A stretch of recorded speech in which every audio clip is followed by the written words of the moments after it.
നമസ്കാരം. ഏവർക്കും എല്ലാ ദിവസവും വൈകുന്നേരമുള്ള പോസ്റ്റ് മാർക്കറ്റ് വാർത്തകളിലേക്ക് സ്വാഗതം. ഇന്ന് രാവിലത്തെ ഒരു മാർക്കറ്റിൽ ഒരു ഭീതിതമായ ഒരു അന്തരീക്ഷമായിരുന്നു ഉണ്ടായിരുന്നത്.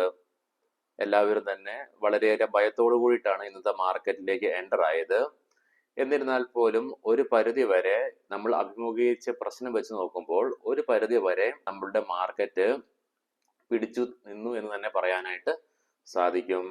നിഫ്റ്റി ഇന്ന് 25,000-ന് താഴെയായിട്ട് ക്ലോസിംഗ് നടത്തുകയുണ്ടായി. സെൻസെക്സ് 500-ലേറെ പോയിന്റുകൾ നഷ്ടത്തോടു കൂടിയിട്ടാണ് ഇന്ന് വ്യാപാരം അവസാനിപ്പിക്കുക ഉണ്ടായത്.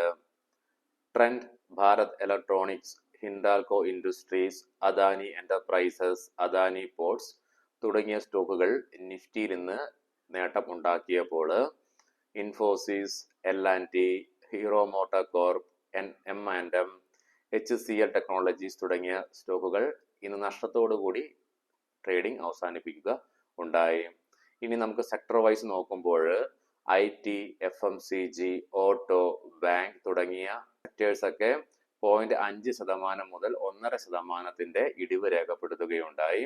തത്സമയം മീഡിയ, മെറ്റൽ, ക്യാപിറ്റൽ ഗുഡ്സ് തുടങ്ങിയ സെക്ടറുകളിൽ 0.5% മുതൽ 4% നേട്ടം കൈവരിക്കുന്നതായിട്ടാണ്. ബോർഡർ മാർക്കറ്റ്സിലേക്ക് നോക്കുമ്പോൾ മിഡ് ക്യാപ് ഇൻഡെക്സ് 0.2% നേട്ടം ഉണ്ടാക്കിയപ്പോൾ സ്മോൾ ക്യാപ്പ് 0.6% ഉയർച്ചയാണ് ഇന്ന് നേടിയത്. ഇന്ന് ഇന്ത്യ വിക്സിലും 2%-ലേറെ ഉയർച്ച രേഖപ്പെടുത്തുകയുണ്ടായി. ഇന്ന് നമ്മുടെ മാർക്കറ്റിൽ കണ്ടത് ഒരു ഗ്യാപ് ഡൗൺ ഓപ്പണിംഗ് ആയിരുന്നു. അവിടുന്ന് നിഫ്റ്റി താഴേക്ക് പോയെങ്കിലും 24,824 എന്ന ലെവലില് നിഫ്റ്റിക്ക് സപ്പോർട്ട് എടുക്കാൻ സാധിച്ചു. അവിടെ നിന്നും നിഫ്റ്റി കരകയറുകയുണ്ടായി. ഒരു സമയത്ത് നിഫ്റ്റി 25,000 എന്ന റേഞ്ച് ബ്രേക്ക് ചെയ്ത് മുകളിലേക്ക് പോകുന്ന കാഴ്ചയും കാണുവാനായിട്ട് ഇന്ന് സാധിക്കുകയുണ്ടായി. ജിയോ പൊളിറ്റിക്കൽ ടെൻഷൻസിന്റെ ഭാഗമായിട്ടാണല്ലോ രാവിലെ നമ്മുടെ മാർക്കറ്റില്, ഗ്ലോബൽ മാർക്കറ്റ്സിലൊക്കെ ഇടിവ് കൊണ്ടത്. എന്നാൽ ഇന്നൊരു ശക്തമായ തിരിച്ചുവരവിന് ഉതകുന്ന രീതിയിൽ നമ്മുടെ മാർക്കറ്റിൽ ഒരു പെർഫോമൻസ് കാണാൻ സഹായകമായത് പ്രത്യേകമായി ചില കാരണങ്ങൾ കൊണ്ടാണ്. അത് എന്തൊക്കെയാണെന്ന് നമുക്ക് വീഡിയോയിൽ പരിശോധിക്കാം. ഒന്നാമതായിട്ട് ക്രൂഡ് ഓയിലിന്റെ പ്രൈസിൽ വന്ന ഇടിവ് തന്നെയാണ്. ഇന്ന് രാവിലത്തെ സെക്ഷനിൽ നമ്മൾ കണ്ടു $77.66 പെർ ബാരലിനായിരുന്നു ക്രൂഡ് ഓയിൽ ട്രേഡ് ചെയ്തുകൊണ്ടിരുന്നത്. പക്ഷേ അവിടെ നിന്നും അത് ഇടിഞ്ഞ് 75.69 എന്ന നിലയിൽ വൈകുന്നേരം 3 മണിയായപ്പോഴത്തേക്കും എത്തിയതായിട്ടാണ് കാണുവാനായിട്ട് സാധിച്ചത്. രണ്ടാമതായി നമ്മുടെ മാർക്കറ്റിന്റെ തിരിച്ചുവരവ് ഇന്ന് ഒരു പരിധി വരെ സഹായിച്ചത്, അതായത് ഞാൻ പറയുന്നത് മാർക്കറ്റ് പോസിറ്റീവ് ആയെന്നല്ല, എന്നാലും ഒരു തിരിച്ചുവരവ് കാണുവാനായിട്ട് സാധിച്ചിട്ടുണ്ട് ഇത്രയും മോശമായ ഒരു സിറ്റുവേഷനിൽ പോലും. രണ്ടാമത്തെ ഫാക്ടർ നമ്മുടെ മാർക്കറ്റിനെ സഹായിച്ചത് ഇന്ത്യ വിക്സ് തന്നെയാണ്. ഇത്രയൊക്കെ നെഗറ്റീവ് ഫാക്ടേഴ്സ് ഇരുന്നെങ്കിൽ കൂടിയും ഇന്ന് ഇന്ത്യ വിക്സിൽ രാവിലത്തെ സെക്ഷനിൽ 14.52 എന്ന നിലയിലേക്ക് ഇന്ത്യ വിക്സ് ഉയരുന്ന ഒരു കാഴ്ച കാണാൻ സാധിച്ചെങ്കിലും അവിടെ നിന്നും ഇന്ത്യ വിക്സ് കൂൾ ഓഫ് ആകുന്നതായിട്ട് നമുക്ക് കാണുവാനായിട്ട് സാധിച്ചത്. ഇത് നിക്ഷേപകരിലുള്ള ആത്മവിശ്വാസം മാർക്കറ്റിൽ വർദ്ധിപ്പിക്കുവാൻ ഇടയാക്കി. മൂന്നാമതായിട്ട് പോസിറ്റീവായി വന്ന ഗ്ലോബൽ ക്യൂസ് തന്നെയാണ്. ഇന്ന് US മാർക്കറ്റിന്റെ ഫ്യൂച്ചർ, ഡോ ജോൺസ് ഫ്യൂച്ചർ ഇന്ന് റിക്കവർ ആകുന്നതായിട്ടാണ് കാണുവാനായിട്ട് സാധിക്കുന്നത്. അതും നമ്മുടെ മാർക്കറ്റിനെ ഹെൽപ്പ് ചെയ്തിട്ടുണ്ട്. US മാർക്കറ്റ് റിക്കവർ ചെയ്യുമ്പോൾ സ്വാഭാവികമായിട്ടും എന്ത് സംഭവിക്കും, നമ്മുടെ മാർക്കറ്റിലേക്കും നിക്ഷേപകർക്ക് അതിന്റെ ഒരു കോൺഫിഡൻസ് വരും. തൽഫലമായി അത് നമ്മുടെ മാർക്കറ്റിലും റിഫ്ലക്റ്റ് ആകും.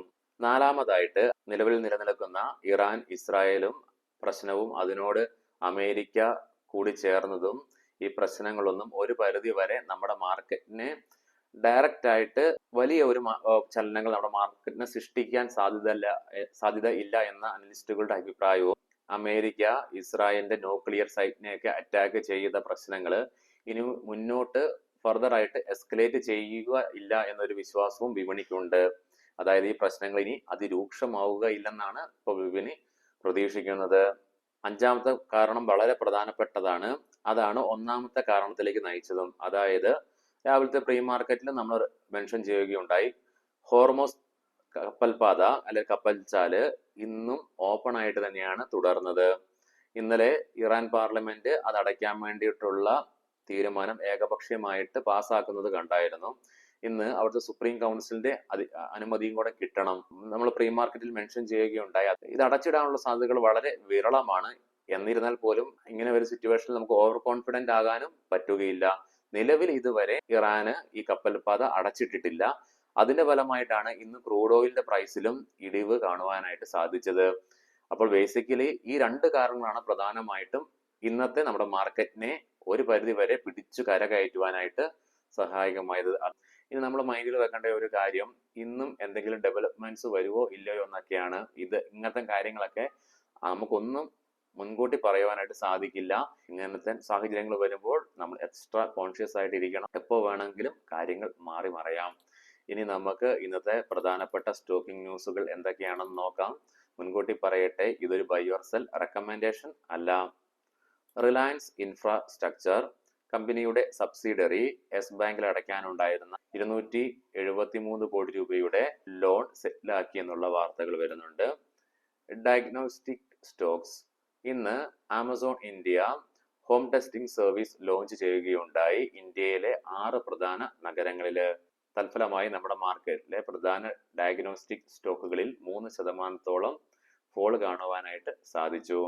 ഐഡിയ ഫോർജ് ടെക്നോളജി കമ്പനിക്ക് ഇന്ന് 137 കോടി രൂപയുടെ പുതിയൊരു ഓർഡർ ലഭിക്കുകയുണ്ടായി മിനിസ്ട്രി ഓഫ് ഡിഫൻസിന്റെ ഭാഗത്തു നിന്നും. ഓല ഇലക്ട്രിക് ഇന്നൊരു ബ്ലോക്ക് ഡീൽ സ്റ്റോക്കിൽ ഉണ്ടായിരുന്നു. തൽഫലമായി തന്നെ ഒരു 6% ഇടിവാണ് ഇന്ന് സ്റ്റോക്കിൽ കാണുവാനായിട്ട് സാധിച്ചത്. സ്റ്റോക്ക് തൽഫലമായി തന്നെ record all time low touch ചെയ്തിട്ടുണ്ട്. അതായത് 43 രൂപ 20 പൈസ പെർ ഷെയർ എന്ന നിലയിൽ. സ്മോൾ ഫൈനാൻസ് ബാങ്ക്സ് RBIയുടെ പുതിയ പോളിസി പ്രകാരം സെക്ടർ ലെൻഡിംഗ് നിയമങ്ങൾക്ക് കുറച്ചും കൂടെ ഈസി ആക്കിയിട്ടുണ്ട് സ്മോൾ ഫിനാൻസ് ബാങ്കിങ് മേഖലകൾക്ക്. തൽഫലമായിട്ട് ഇന്ന് ഉജ്ജീവൻ, ഇസാഫ്, ഇക്വിറ്റാസ് തുടങ്ങിയ മേജർ സ്മോൾ ഫിനാൻസ് ബാങ്ക് സ്റ്റോക്കുകളിൽ 6% റാലി കാണുവാനായിട്ട് സാധിച്ചിട്ടുണ്ട്. ആദിത്യ ബിർള ലൈഫ് സ്റ്റൈൽ ഇന്ന് ഷെയർ ലിസ്റ്റ് ചെയ്യുകയുണ്ടായി.